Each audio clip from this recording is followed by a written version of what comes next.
Hi అండి, welcome to Preethi channel. ఎలా ఉన్నారు? ఈరోజు నేను మన ఛానల్లో చెప్పబోయే రెసిపీ వచ్చి చూడండి. ఏంటో చెప్పండి చూద్దాం. ఉల్లికారం అండి. ఏమి లేదు, ఉత్త ఉల్లిపాయలతో చక్కగా ఉల్లికారం ఇలా చేసుకోవచ్చు. తృప్తిగా కడుపు నిండా తినేసేయచ్చు. 3 ఉల్లిపాయలు ఉంటే చాలు.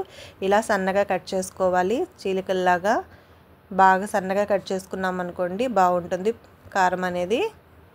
నోటికి కారం కారంగా తినాలి అనిపించినప్పుడు, ఈ ఎండాకాలం మనకి ఏమి తినబుద్ధి కాదు కదా, అట్లాంటప్పుడు ఇట్లాంటి రెసిపీస్ చేసుకుంటే చాలా బాగుంటుంది. ఇప్పుడు స్టవ్ మీద కడాయి ఆన్ చేసుకొని అందులో ఉల్లిపాయ ముక్కలను వేసేసుకొని ఫ్రై చేసుకోవాలి. ఉల్లిపాయ చలవ కూడానండి, సమ్మర్లో ఇలా చేసుకోండి, చాలా హ్యాపీగా తినేయచ్చు కడుపు నిండా. ఇలా ఉల్లికారం చేశారనుకోండి, మనకు చేసిన వాళ్ళకు కూడా మిగలదు కర్రీ, అంత బాగుంటుంది. వేడివేడి అన్నంలో హాయిగా తినేసేయచ్చు. ఉల్లికారం ఇంత చేశానా, నాకే లేదు, అంత బాగుంది. మీరు కూడా ట్రై చేసి మీ వాళ్ళ కాంప్లిమెంట్స్ తీసుకోండి.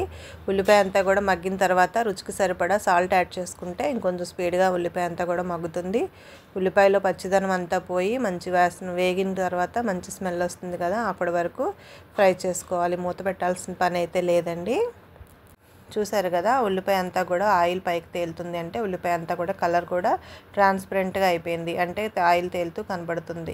ఇంతవరకు బాగా ఆనియన్ని ఫ్రై చేసుకోవాలి. కూరగాయలు లేనప్పుడు ఇట్లా సింపుల్ మెథడ్లో ఈ రెసిపీని ట్రై చేసుకోండి, చాలా బాగుంటుంది.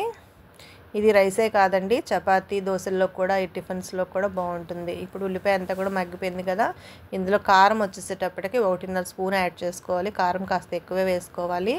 కొంచెం పసుపు యాడ్ చేసుకోవాలి. నెక్స్ట్ ధనియాల పొడి ఒక 1/2 స్పూన్ యాడ్ చేసుకోవాలి. జీలకర్ర పొడి ఒక 1/2 స్పూన్ యాడ్ చేసుకోవాలి. ధనియాల పొడి ఎంత వేస్తున్నామో దానిలో సగం జీలకర్ర పొడి అనేది యాడ్ చేసుకోవాలి.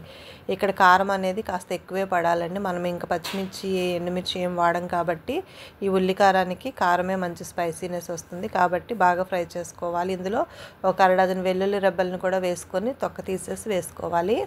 ఇవన్నీ కూడా ఫ్రై చేసుకొని స్టవ్ ఆఫ్ చేసేసుకోవాలి. బాగా చల్లారింది చూడండి.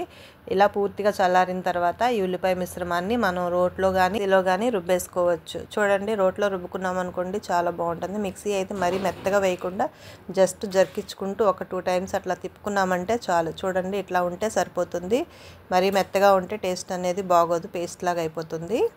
ఇప్పుడు తాలింపు వేసుకుందామండి. ఈ కారానికి ఆయిల్ బాగా వేగిన తర్వాత కాస్త తాలింపు దినుసులు వేసుకొని జస్ట్ కొంచెం ఇంగు యాడ్ చేసుకొని తాలింపు అంతా కూడా ఫ్రై అయిన తర్వాత మనం ముందుగా చేసి పెట్టుకున్న ఉల్లికారాన్ని ఈ తాలింపులో వేసేసుకొని జస్ట్ ఒక ఉడకనివ్వాలి.